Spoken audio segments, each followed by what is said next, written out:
लोकसभा चुनाव के 7वें और आखिरी चरण के चुनाव का प्रचार का अब शोर थम चुका है। 7वें दौर में केंद्र शासित प्रदेश चंडीगढ़ और 7 राज्यों की कुल 57 सीटों पर 1 जून को मतदान होंगे।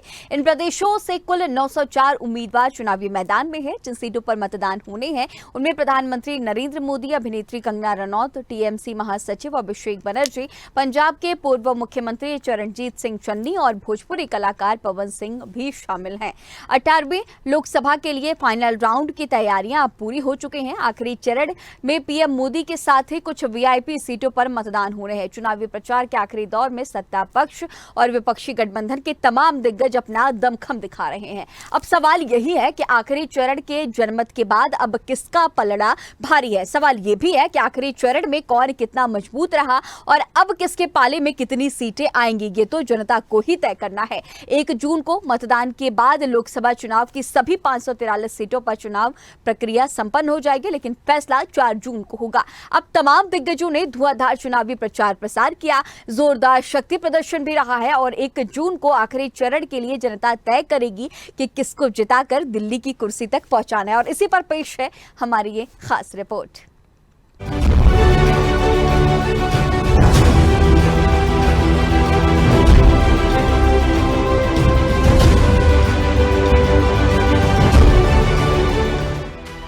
प्रचार थमने के साथ ही लोकसभा चुनाव का आखिरी चरण के मतदान का काउंटडाउन शुरू हो गया है। 1 जून को 7 राज्यों और केंद्र शासित प्रदेश चंडीगढ़ की 57 सीटों पर मतदान होगा।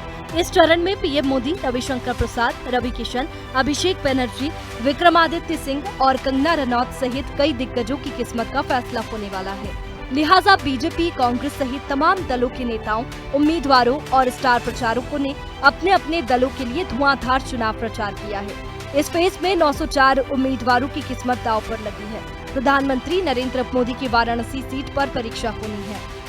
इसके अलावा पश्चिम बंगाल में ममता बनर्जी के सियासी वारिस माने जाने वाले अभिषेक बनर्जी की डायमंड हार्बर और लालू प्रसाद यादव की बेटी मीसा भारती की पाटलिपुत्र सीट पर इम्तिहान होगा।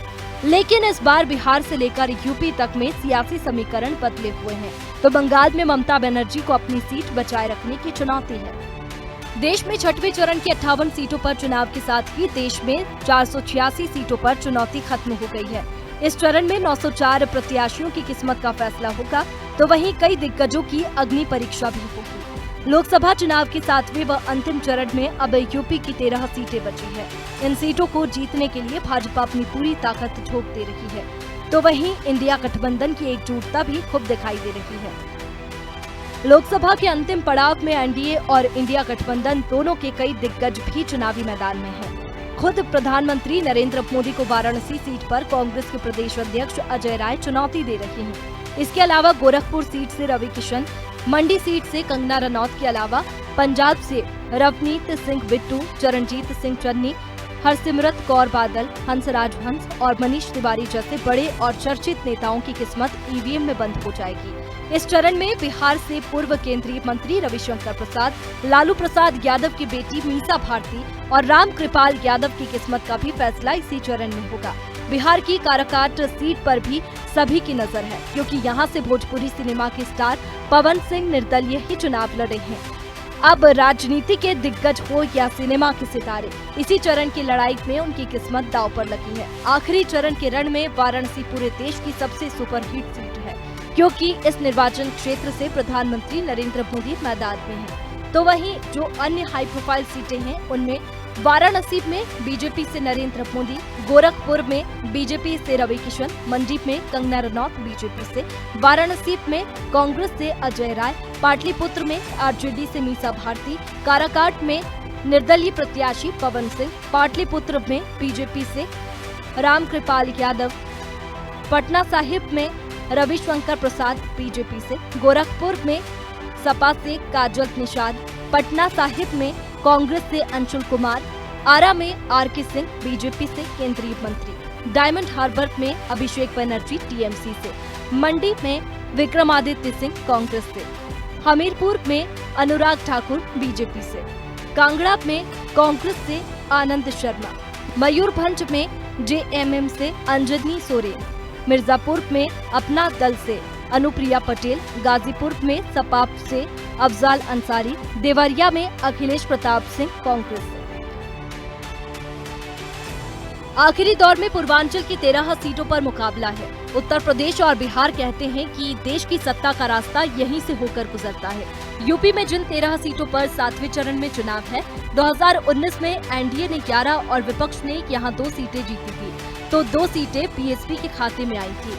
लेकिन इस बार सपा अध्यक्ष अखिलेश यादव उत्तर प्रदेश के चुनावी नतीजों की भविष्यवाणी करते समय कहते रहे हैं कि विपक्ष 80 में से 79 सीटें जीत रहे हैं, तो वहीं भाजपा भी 80 की 80 सीटों पर जीत का दावा करती आई है। उधर बात 2019 की करें तो बिहार की 8 में से 8 सीटों पर एनडीए की जीत हुई थी।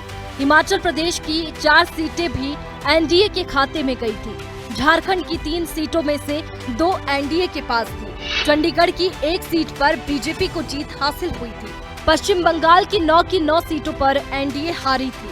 पंजाब की 11 सीटें विपक्षी पार्टियों के पास, ओडिशा की 6 में से 4 सीटें विपक्ष के पास, यूपी की 13 में से 11 सीटें एनडीए के पास थी। अब 2024 का चुनावी मुकाबला दिलचस्प मोड़ पर है। 486 सीटों पर मतदान खत्म हो चुका है, यानी करीब 90% चुनाव खत्म हो चुका है। बची 57 सीटों पर भी जल्द चुनाव खत्म हो जाएगा। लोकसभा चुनाव के 7वें और अंतिम चरण की जंग में वाराणसी सीट से प्रधानमंत्री नरेंद्र मोदी की परीक्षा होनी है, तो वहीं बंगाल में ममता की विरासत बचाने की जद्दोजहद भी है। उधर बिहार में पाटलिपुत्र का संघर्ष और हिमाचल में मंडी का महायुद्ध भी इसी अंतिम चरण में है। अब उम्मीदवारों से लेकर दिग्गज नेता अपना अपना दम दिखा चुके हैं, लेकिन अब बारी मतदाता की है, जो 1 जून को अपना फैसला सुनाएगा और उसके बाद नतीजों के लिए भी सभी को इंतजार रहेगा 4 जून का। स्पेशल रिपोर्ट स्वदेश न्यूज।